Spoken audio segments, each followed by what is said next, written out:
রব্বুল আলামিন, পৃথিবীর কোনো মানুষ আমার গুনাহ সম্পর্কে জানে না, তুমি আমার গুনাহ সম্পর্কে জানো। আমি এমন গুনাহ করেছি আমার বিবি জানে না, বিবি গুনাহ করেছে আমি জানি না। আল্লাহ তুমি সব কিচ্ছু জানো, হে আমার প্রভু তুমি আমাকে মাফ করে দাও। আমার আল্লাহ বলে, তারপরও যদি তোমাদেরকে আমি মাফ না করি, তারপরও বান্দা তোমরা আমার রহমতের দরজা থেকে ফিরে যাইও না।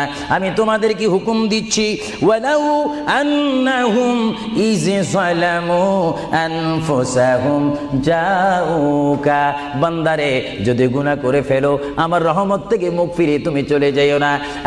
বান্দা, আকাশ পরিমাণ যদি গুনাহ করো, পাতাল পরিমাণ যদি গুনাহ করো, সাগরের পানি পরিমাণ যদি গুনাহ করো, পাহাড় তুলনায় যদি তুমি গুনাহ করো, আমার দরবার থেকে তুমি নিরাশ হইও না।